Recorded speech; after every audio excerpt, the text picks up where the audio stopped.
Assalamualaikum warahmatullahi wabarakatuh. Bagaimana kabarnya anak-anak? Pasti sehat ya? Nah, anak-anak, pada hari ini kita akan belajar tentang materi tema keempat, sehat itu penting. Subtema pertama, pembelajaran keenam. Materi yang akan kita pelajari yaitu muatan PPKN tentang contoh tanggung jawab, muatan bahasa Indonesia tentang menganalisis pantun, dan muatan SPDB tentang tangga nada diatonis. Anak-anak, seperti yang kalian lihat di layar, di situ ada Dayu, Lani, dan Udin. Mereka sedang melaksanakan tugas piket kelas. Piket kelas bertujuan supaya tempat belajar menjadi bersih dan terjaga kesehatannya. Dengan tempat bersih, belajar pun menjadi nyaman. Dayu dan teman-teman bekerja sama dengan baik. Dayu menyapu lantai, Lani membersihkan meja dengan kemoceng, dan Udin menghapus tulisan di papan tulis. Mereka datang lebih awal sehingga kelas sudah bersih sebelum bel tanda masuk berbunyi. Mereka menunjukkan sikap tanggung jawab dalam melaksanakan tugas. Dimanapun kamu berada, kamu harus menunjukkan sikap tanggung jawab. Sikap tanggung jawab telah ditunjukkan oleh Dayu, Lani, dan Udin dalam melaksanakan tugas piket kelas. Banyak tanggung jawab yang kamu emban sebagai warga sekolah. Apa sajakah itu? Sudahkah kamu melaksanakan tanggung jawab tersebut? Nah, anak-anak, sekarang mari kita bahas bentuk tanggung jawab siswa sebagai warga sekolah. Di situ sudah terdapat tabel tanggung jawab sebagai warga sekolah. Ada 3 bagian. Yang pertama nomor, bentuk tanggung jawab dan pelaksanaan tanggung jawab. Yang pertama, menjaga kebersihan sekolah dapat dilaksanakan dengan cara melaksanakan piket kelas dengan datang lebih awal, seperti yang dicontohkan oleh Dayu, Lani, dan Udin.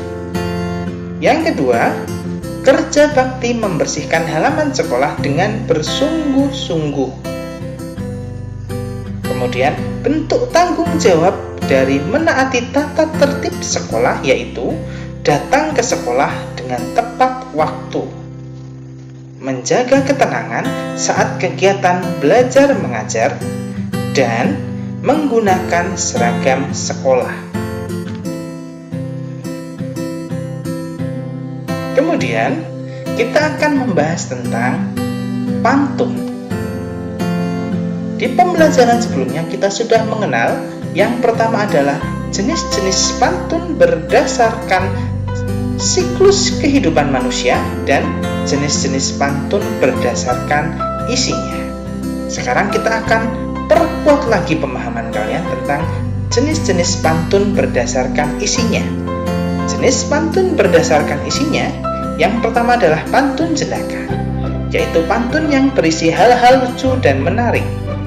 Yang kedua adalah pantun nasihat, adalah pantun yang berisi nasihat dengan tujuan mendidik dan memberikan nasihat moral, budi pekerti, dan yang lainnya. Yang ketiga, pantun teka-teki, adalah pantun yang berisikan teka-teki dan pendengar atau pembaca diberi kesempatan untuk menjawab atau membalas teka-teki pantun tersebut.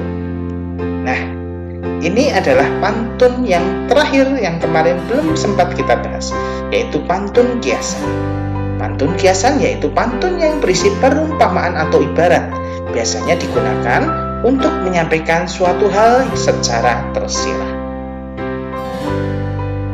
Contoh dari pantun kiasan, ya, di sini nanti kita akan memberikan contoh dari pantun kiasan sekaligus menganalisis pantun tersebut. Pantunnya yaitu berburu ke padang datar, mendapat rusa belang kaki.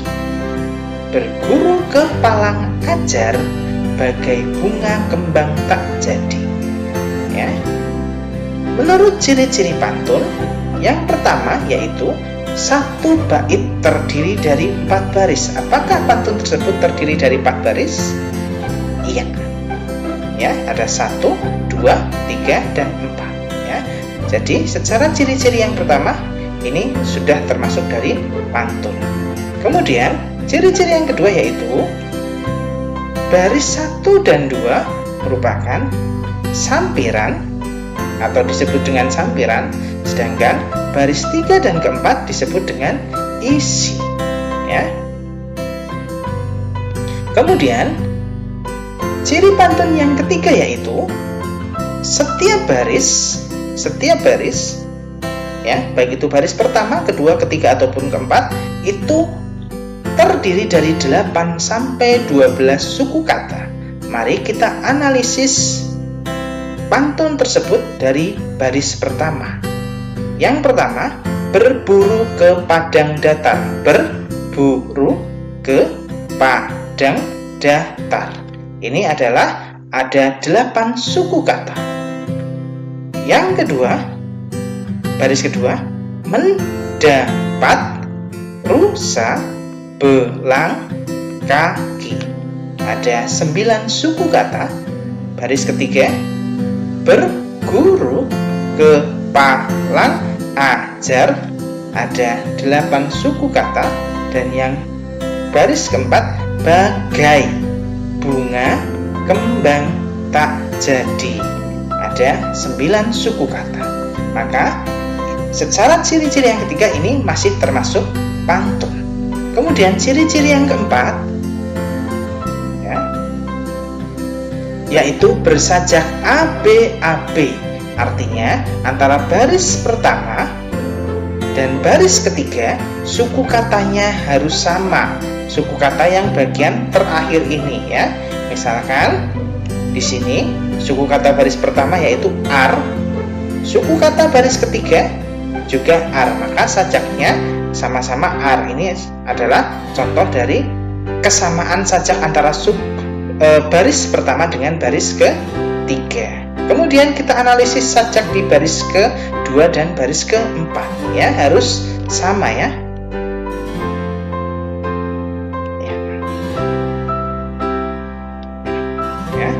Seperti kalian lihat ya, baris kedua mempunyai akhiran ki atau i, kemudian baris keempat juga mempunyai akhiran di atau i. Untuk akhiran yang bunyi huruf vokal atau a, i, u, e, o ya, akhirannya bisa diambil atau sajaknya bisa diambil dari satu huruf saja, khusus huruf vokal. Jadi kalau i bisa langsung dituliskan i-nya saja ya, maka sajaknya yaitu i ya. Maka secara sajak ini juga termasuk dalam pantun. Maka secara ciri-ciri pantun ini sudah termasuk dalam satu pantun ya, berjenis pantun kiasan. Kemudian makna dari pantun kiasan tersebut terdapat pada isinya, yaitu berguru ke palang ajar bagai bunga kembang tak jadi ya. Karena ini pantun kiasan, maka isinya adalah peribahasa ya, yang artinya adalah apabila suatu ilmu atau pelajaran yang tidak sempurna dipelajari, maka tidak akan mendatangkan suatu manfaat. Ini adalah arti atau makna dari pantun tersebut ya. Sekarang kita akan menganalisis pantun yang kedua. Buah manis buah sukun, sayang buah dimakan kancil. Belajar dengan tekun, karena itu kunci suksesmu. Kita lihat ada 4 baris dalam satu baitnya.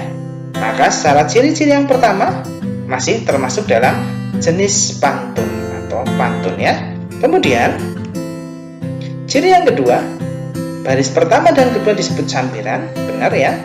Kemudian baris 3 dan keempat yaitu isi. Antara sampiran dan isi tidak saling terhubung ya. Yang sampiran buah manis buah sukun, sayang buah dimakan kancil tidak berhubungan dengan isinya ya, yaitu belajar dengan tekun karena itu kunci suksesmu, tidak berhubungan ya. Kemudian ciri yang ketiga yaitu terdapat satu baris terdapat 8-12 suku kata ya. Kita lihat baris pertama ada 8 suku kata ya. Baris kedua ada 9 suku kata. Baris ketiga belajar dengan tekun ternyata ada 7 suku kata. Kemudian baris keempat, karena itu kunci suksesmu ada 10 suku kata. Maka berdasarkan ciri-ciri pantun satu baris terdiri dari 8-12 suku kata, ini sudah tidak termasuk jenis pantun. Coba kita analisis lagi ya. Sajaknya sekarang, sebuah pantun bersajak ABAB. Kita lihat, baris pertama harus sama sajaknya dengan baris ketiga ya. Coba dilihat, baris pertama mempunyai akhiran un ya. Baris ketiga juga punya akhiran un, maka sajaknya sama-sama un ya, sama masih ya. Kemudian kita lihat baris kedua. Kalau ini jenis pantun maka sajaknya harus sama dengan baris keempat ya. Baris kedua punya akhiran il ya, sedangkan baris keempat punya akhiran mu. Maka di sini sudah pasti berbeda, tidak sama antara baris kedua dan keempat sajaknya. Maka secara ciri-ciri bersajak ABAB ini juga tidak termasuk ke dalam jenis pantun ya. Nah, tugas kalian di sini sudah Pak Angga siapkan 2 karya. Karya pertama Pak Angga bacakan, burung dara dalam sangkar, sangkar indah ada yang punya. Jauhkan anak dari bertengkar, bertengkar itu tak ada gunanya. Karya yang kedua yaitu tempat kotor banyak nyamuk, nyamuk takut sama burung perkutut. Badanmu itu gemuk, sudah gemuk suka kentut. Nah ya, tugas kalian yaitu menganalisis kedua karya yang Pak Angga buat ini ya. Apakah karya tersebut termasuk dalam jenis pantun atau tidak ya? Silahkan kalian analisis berdasarkan ciri-ciri pantun yang tadi Pak Angga jelaskan. Yang kedua ya, di antara 2 karya ini manakah yang termasuk jenis pantun? Apakah karya pertama ya, burung dara dalam sangkar dan seterusnya, atau karya kedua ya, tempat kotor banyak nyamuk dan seterusnya, atau bahkan dua-duanya adalah jenis pantun ya. Silahkan kalian analisis seperti yang Pak Angga contohkan ya. Kemudian setelah itu kita akan belajar tentang Bu Guru yang sedang membaca pantun. Si bogel anak Badung bermain pasir masuk ke mata. Mari semua bersenandung, nada ceria semangat kita ya. Ya, di sini ada notasi dari lagu Halo Halo Bandung. Silahkan kalian dengarkan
itu adalah lagu Halo Halo Bandung. Berdasarkan notasinya, lagu tersebut itu adalah termasuk dalam lagu bertangga nada mayor, ya. Kita akan belajar tentang tangga nada diatonis.